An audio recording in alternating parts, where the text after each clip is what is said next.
They said the chambers of the royal arena smelled of roses and myrrh, but no perfume could hide what really happened inside those walls. In that perfumed silence of Persepolis, a girl no older than 15 knelt as attendants painted her body with oils meant for queens. They told her this was the highest honor a woman could receive in the empire. She knew better. Her fingers trembled, not from the cold desert air that slipped through the marble corridors, but from the truth she dared not speak. She wasn't afraid to die. Death was mercy compared to what awaited her. The guards called her princess, but titles meant nothing here. In the eyes of the man she would face tonight, the man the world worshipped as a god, she was just another possession. They say the body never lies. Hers didn't. Her back curved under invisible weight, her lips pressed together in silence, her eyes hollow as if 40 years had passed in 15. She had stopped dreaming long ago. Before we dive deeper into this descent, make sure to help this small channel grow. Hit the like button and subscribe so you never miss any of our darker historical explorations. And to understand why the King of Kings turned his own blood into victims, we must go back to the roots of his empire and the birth of his madness. Xerxes came into the world in 519 BC, born inside the heart of a kingdom that touched 3 continents. The Persian Empire stretched from the banks of the Indus to the edge of Greece, from the burning sands of Egypt to the cold peaks of the Caucasus. 50 million subjects obeyed his father's word. Darius I ruled from palaces carved in stone and gold, where the air itself seemed to bow before him. When Xerxes was born, priests proclaimed him chosen by Ahura Mazda, god of light and order. They didn't raise him as a boy, they raised him as a deity. At the Royal Academy of Susa, Zoroastrian magi drilled the same lessons day after day. You are the living reflection of the divine. Your thoughts are sacred. Your will is law. They never spoke of humility or philosophy. They taught him the theology of absolute power. Every feast, every ceremony reinforced it. At sunrise, servants recited hymns to his name. At meals, nobles tasted his food first to prove their loyalty. Even the way courtiers approached him, never turning their backs, never making direct eye contact, told him he wasn't human. When a child grows up believing he's a god, compassion becomes weakness. His mother, Atossa, daughter of Cyrus the Great, only deepened that corruption. She had seen dynastic chaos tear through royal lines, brothers poisoning brothers, mothers plotting against sons. She whispered into Xerxes' ear, "Only complete control guarantees survival." That lesson hardened him. He learned that love must be owned to be safe. That loyalty could never be trusted unless it was enforced through fear. By 20, when his father's death placed the crown on his head, Xerxes believed the empire itself was his body and its people, his veins. Provinces and persons made no difference. Both existed to serve his will. His early reign was soaked in conquest. He crushed uprisings in Babylon with a precision so brutal that even his generals flinched. In Egypt, temples were burned, scribes impaled, rebels left on stakes along the Nile as warnings. The message was clear: defy him, and the gods themselves would not protect you. But the true test came when he turned his eyes west to Greece. For Xerxes, the campaign wasn't just war, it was theology. To subdue Greece was to prove his divinity. He ordered a bridge of ships across the Hellespont, so his army, nearly 1 million strong, if Persian chroniclers can be believed, could march over the sea itself. When storms shattered the bridge, Xerxes did the unthinkable. He commanded his men to whip the sea with chains, to brand it as punishment for defying his will. He threw shackles into the water and declared the Aegean enslaved. To his followers, it was divine theatre. To everyone else, it was madness. Then came Salamis. The Persian fleet burned like torches on black water. Months later, at Plataea, his ground forces were slaughtered.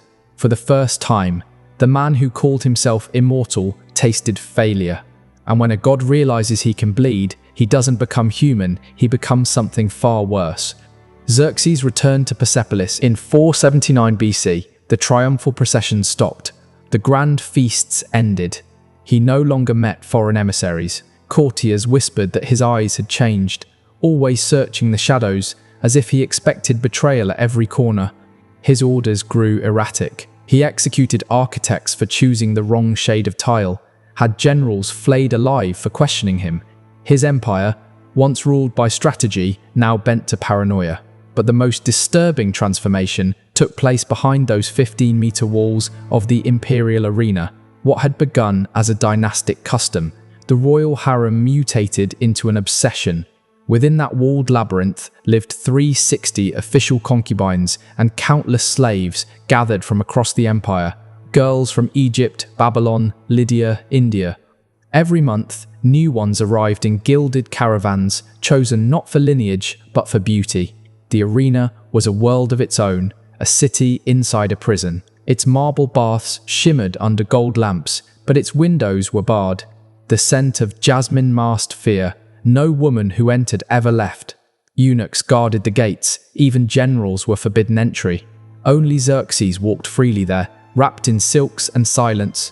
From this gilded captivity, daughters were born, dozens, perhaps hundreds, but they were invisible in the royal records.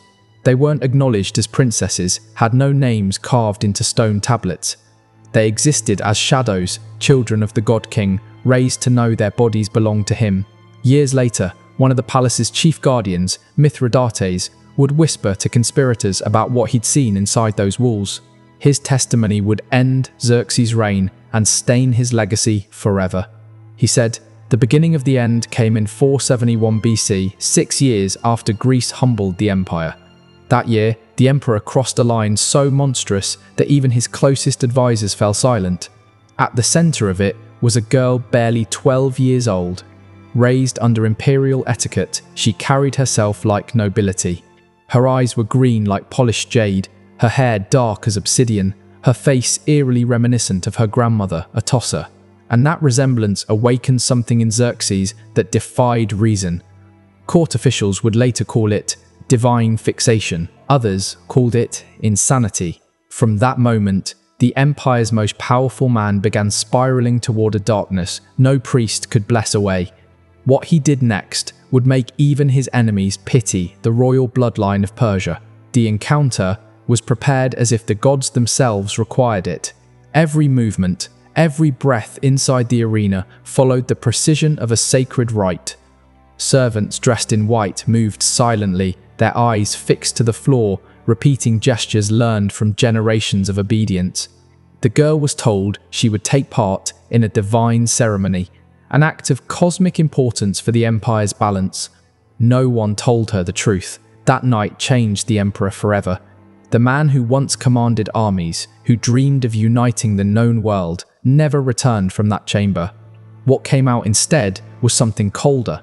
Someone determined to prove that even as his empire weakened, his authority remained absolute. This was never a story about desire. It was about domination.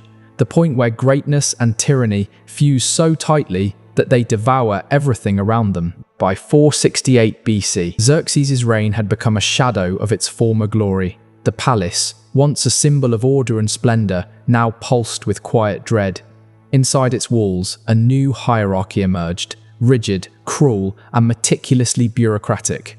The young women of the arena were catalogued like tribute from conquered lands. Their names, ages, and physical traits filled scrolls stored in cedar chests. The most favored were reserved for the emperor himself. The rest were traded like currency, offered to governors, envoys, and noble families in exchange for loyalty. Childhood didn't exist in this world. There were only ranks of servitude. The guardians of the arena, led by senior eunuchs, developed an administrative system rivaling that of the empire's armies. They recorded every audience, maintained schedules, rationed perfumes, ointments, and medicinal herbs. Nothing escaped documentation. What happened behind those golden doors was treated with the same precision that Persia used to collect its taxes or deploy its legions. The mothers, imprisoned in adjoining quarters, could do nothing but watch. Some resisted and vanished within days. Others broke under the pressure, losing their minds in silence. Most learned to survive by pretending not to see. Yet no one suffered more than the daughters themselves. They grew up in a world where obedience was holy and fear was mistaken for piety. There were no words in their language to describe what was done to them. They lived in a kind of emotional exile, hiding inside themselves. Their bodies told stories they could not speak, sunken shoulders, trembling hands, faces drained of life. Some never spoke again. Others laughed uncontrollably, as if madness were the only form of escape left. Xerxes watched this decay like a man observing his own reflection in a cracked mirror. His eyes had lost warmth. What he sought wasn't pleasure, it was submission. He had lost Greece, but within the walls of Persepolis, he found new territories to conquer, the minds and spirits of those who couldn't resist him. Artabanus, captain of the royal guard, was one of the few men who witnessed the empire's descent firsthand. His duties required his presence near the inner palace, though he could never intervene. He later wrote that at night, Persepolis sounded like a temple of despair. The mixture of muffled cries, whispered prayers, and silences that hurt more than screams. The empire smelled of incense and decay, but it wasn't the death of enemies that haunted him. It was the death of a civilization rotting from the inside. Absolute power demands accomplices, and Xerxes had plenty. The Persian elite knew. They dined under golden ceilings while pretending ignorance. They justified their silence, not with loyalty, but with self-preservation. Many profited directly: new estates, tax exemptions, political marriages sealed by favors from the arena. Corruption had become the empire's second religion. Even the Zoroastrian high priests, the supposed guardians of moral order, offered divine cover for the king's sins. From the fire altars of Persepolis, they proclaimed that the King of Kings ruled not just over men, but over all creation. To challenge him, even within his household, was to defy Ahura Mazda himself. Some priests went further, claiming that the royal daughters were extensions of the emperor's sacred essence, vessels of his divine light. To oppose his will, they said, was heresy. The court physicians added their own layer of complicity. They prepared herbal tonics and ointments designed to mask bruises, to dull pain, to erase visible traces of the rituals. Reports were written in coded medical terms so no outsider could understand what had been treated. Everything was done quickly, quietly, efficiently. But the most devastating betrayal came from within. The older daughters, women who had already endured the same fate, became assistants in preparing the younger ones. They combed their hair, applied the oils, repeated the same comforting lies once told to them. They didn't act out of cruelty, but from despair. Participation was survival, refusal was death. In that twisted world, the family itself had turned into a mechanism of control. The circle of abuse fed on its own pain, perpetuating itself through fear and hopelessness.